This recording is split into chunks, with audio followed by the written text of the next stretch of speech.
a tiny jet of water was issuing. The low, scarcely audible noise that the water made as it flowed out through the swan's bill was exactly the same sound I had heard nearly 20 feet away at the altar. The enormity of the situation stunned me for a moment.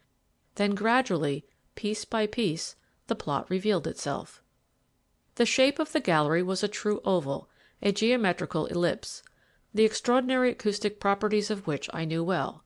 This peculiarly shaped gallery contained 2 foci, one towards each end, and the nature of the curve of the walls was such that sound issuing from either focus was directed by reflection at various points to the other focus, and to the other focus alone.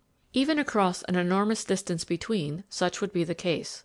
The swan's mouth was evidently at one focus.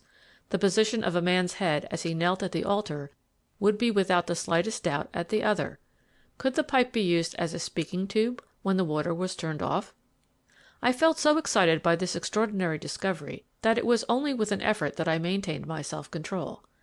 I knew that presence of mind was absolutely necessary in order to expose this horrible scheme. I left the gallery and passed through the conservatory. Here I found the gardener arranging some pots. I chatted to him for a few moments. He looked surprised at seeing me up at such an unusual hour. "Can you tell me how the fountain in the gallery is turned on and off?" I asked. "Yes, I can, sir," he replied. "The pipe runs along outside this stand, and here's the tap." I went across and looked at it. In the leaden pipe that was fastened to the wall were 2 nuts, which could be turned by a small spanner, and between them was a brass cap, which fitted onto a circular outlet from the pipe. "What is this used for?" I asked, pointing to the little outlet which was closed by the cap. "We screw the hose on there, sir, to water the flowers."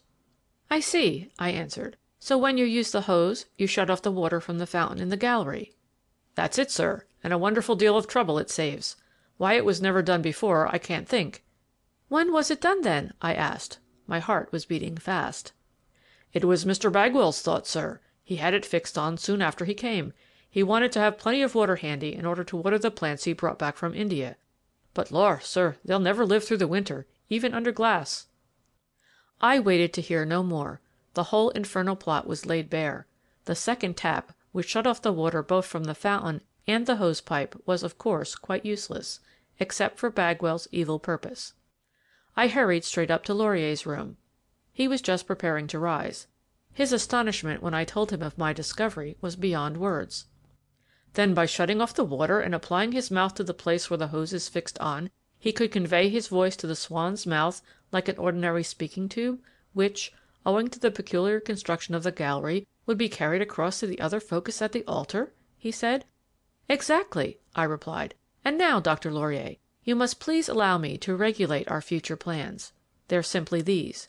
You must tell Bagwell that you absolutely refuse to sign the certificate unless Thesiger declares that he hears the voice again in your presence, and arrange that the séance takes place at 9 o'clock tonight. I, in the meantime, shall ostensibly take my departure, and so leave the ground clear for Bagwell. He is evidently rather afraid of me. My going will throw him completely off his guard, but I shall in reality only leave the train at the next station and return here after dark. You will have to see that the conservatory door leading onto the terrace is left unlocked. I shall steal in, and hiding myself in the conservatory, shall await Bagwell. You, in the meantime, will be in the gallery with Thesiger. When you hear me call out, come in at once. Our only hope is to take that wretch red-handed." To this hastily constructed scheme Laurier instantly agreed, and at 4 o'clock that afternoon I took my leave, Miss Thesiger, looking white and miserable, standing on the steps to see me off. Bagwell drove me himself to the station, and bade me good-bye with a heartiness which was at least sincere. I was back at the Hind at 8:30 that evening. Laurier had left the conservatory door unlocked, and slipping in, it now being quite dark, I hid myself behind some large flowering shrubs and waited. Presently I heard the door of the conservatory open, and in stole Bagwell. I saw him approach the pipe, turn the spanner which shut off the water from the fountain and also from the hose pipe, and then proceed to unscrew the brass cap. I waited till I saw him place his mouth to the opening and begin to speak, and then I dashed out upon him and called loudly for Laurier. Bagwell's surprise and terror at my unexpected attack absolutely bereft him of speech, and he stood gazing at me with a mixed expression of fury and fear. The next minute Laurier and Thesiger both burst in from the gallery. I still retained my hold of Bagwell. The moment I saw the sign I went up to him, and in a few words explained the whole fraud. But it was not until I had demonstrated the trick in the oval gallery that he became convinced. Then the relief on his face was marvellous. "You leave my house at once," he said to Bagwell. "Go, sir, if you do not wish to be in the hands of the police. Where is Helen? Where is my child?"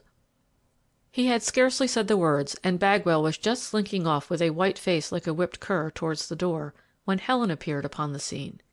"What is it?" she cried. "Is anything the matter?" The old man strode up to her. He took her in his arms. "It is all right, Helen," he said. "All right. I can never explain, but take my word, it is all right. I was a fool and worse. Nay, I was mad. But I am sane now. Mr. Bell, I can never express my obligations to you. But now, will you do one thing more?" "What is that?" "Be assured I will do anything in my power," I answered.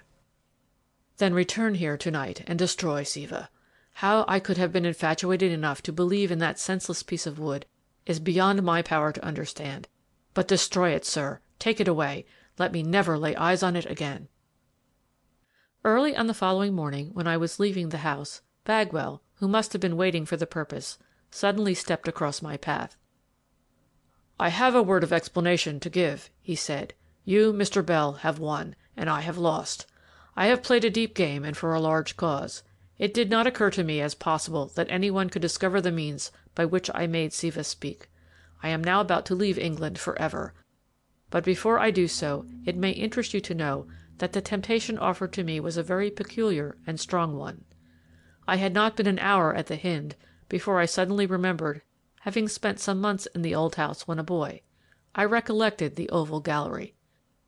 Its peculiar acoustic qualities had been pointed out to me by a scientist who happened to live here at the time. The desire to win, not Helen, but my uncle's property, was too strong to be resisted by a penniless man. My object was to terrify Thesiger, whose brain was already nearly overbalanced, into complete insanity, get him locked up, and marry Helen. How I succeeded, and in the end failed, you know well. End of Chapter 5.